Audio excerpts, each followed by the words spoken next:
5 of the fantasy football season. Here's a few plays I look to sell and trade this week. The first player, Michael Pittman of the Indianapolis Colts. Pittman finally went over 100 yards, 6 catches, 113 yards in the victory versus the Steelers in Week 4. And Pittman, he didn't do anything the whole season until Week 4. We had 7.5 or less fantasy points in PPR leagues. Week 5, I know, is a good matchup at the Jacksonville Jaguars. But Michael Pittman in this offense, I don't think he fits well with Anthony Richardson. So if Joe Flacco is the quarterback, let's say, the next few weeks, then I think Pittman's a decent option. But if Richardson is back in there here in Week 5, where his status is up in the air as of now, then he's a wide receiver I would sell off coming off the 100-yard game. Like I said, the first 3 weeks, pedestrian, non-existent ball games for Pittman, not fitting with Anthony Richardson.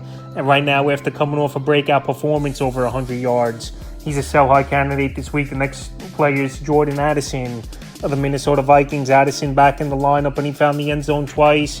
But the thing is, 3 catches, 72 yards, and 2 touchdowns and a carry for 7 yards. A little bit of a fluky ball game for Jordan Addison in this one, where, like I said, the volume really wasn't there. The targets weren't there. And if he didn't score those touchdowns, it was a mid-performance for him. So it was good to see him healthy. Him and Sam Darnold hit on nice big plays early in that ball game at the Green Bay Packers. But with the Jets coming up and a Week 6 bye, I think this is a perfect time, coming off the injury where people think he's healthy and looking good, Jordan Addison, to sell him high this week, especially if you could get a running back in a deal where there's some injuries and players underperforming. I think that's the type of deal I would make Jordan Addison off for a back-end running back that can help fantasy owners in the coming weeks, especially with the bye weeks. The next sell high is Deontay Johnson of the Carolina Panthers. So now 2 weeks in a row with Andy Dalton in the lineup. Week 3, the victory at the Vegas Raiders, over 120 yards and found the end zone. And then last week versus Cincinnati Bengals, another great performance for Deontay Johnson. So Andy Dalton's got a good rapport with Johnson. And another great performance, 7 catches, 83 yards, and a touchdown on a whopping 13 targets versus the Cincinnati Bengals. So I know a lot of games they're going to be trailing early and often is his Panther team this year. I know Johnson and Andy Dalton in the early going have a great rapport, no doubt about it, since Dalton's been inserted into the lineup in Week 3. But I just don't buy it as a week in and week out thing where teams are going to catch on a little bit to Andy Dalton. Even I know garbage time is definitely going to be a thing. I think Deontay Johnson, these numbers aren't going to stick up for him.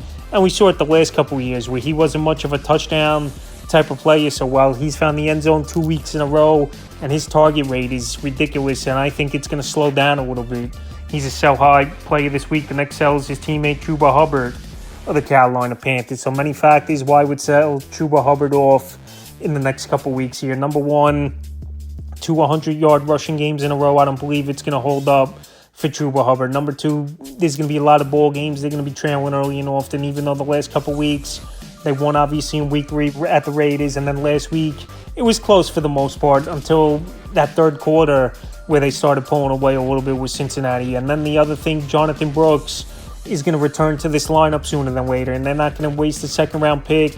Is this Carolina Panther team, and at least Jonathan Brooks not getting 40% of the touches. And also as well, I don't think Chuba Hubbert's a real workhorse. Right now he's playing great football, no doubt about it, but playing over his head, because we've seen Chuba Hubbert over the last couple seasons getting opportunities, and we really haven't seen numbers like this. So right now, with 2 100-yard games in a row for Chuba Hubbert, when Jonathan Brooks' return looming, he's a perfect sell-high candidate this week. And next sell-high, DeAndre Swift of the Chicago Bears. DeAndre Swift coming off his best game of the season easily.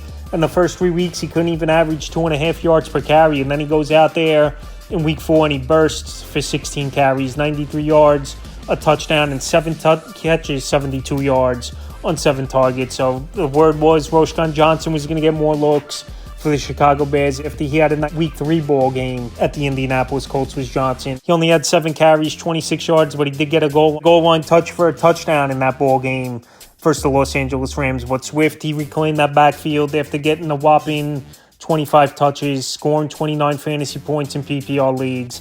And right now, after, like I said, the first 3 weeks, we didn't see anything from DeAndre Swift, where he was averaging under 2.5 yards per carry. He's a sell-high candidate this week. I'm not saying Swift's a bad talent, but to go from nothing the first 3 weeks and then all of a sudden one of the better performances of the season at the position, he's a sell-high candidate. Next sell-high is Jerome Ford of the Cleveland Browns. So with Jerome Ford, there's a lot of ball games where his workload is just inconsistent. We've seen Foreman at times this season, and we've seen games where the game script's been wacky for this Cleveland Brown team. Or 3 out of 4 games this season, double-digit fantasy point. Nice number 2 running back to flex option for fantasy owners. But like I said, with an inconsistent workload with Foreman in the mix, and now with Nick Chubb returning to practice this week here, we know Ford's definitely going to lose some work. Nick Chubb, if he's back and ready to go, at minimum, I think, can get 45-50% of the snaps. I'm not saying Chubb's going to come in and get 90% of the touches coming off an ACL injury, and this Cleveland Brown team 1-3 on the season, but I believe Nick Chubb, if he's ready to go, he's going to get that work for this Cleveland Brown team, where Ford's going to mix in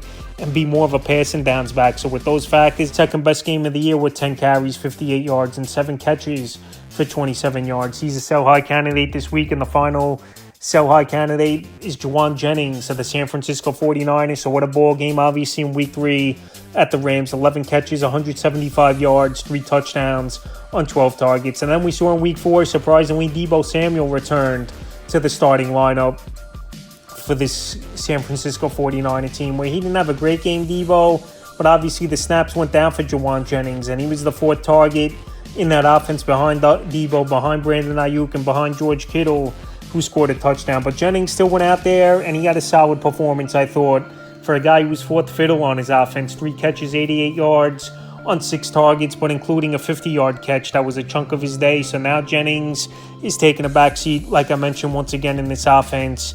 And like I said, if you could sell him off, that big 175-yard, 3-touchdown game, and also still having a serviceable game, 88 yards, even though it was only 6 targets and a 50-yard catch made his day, this will be the time to do it before it's too late, and he's not playing a lot of snaps per game. So that's a few players I look to sell and trade for Week 5 of the fantasy football season.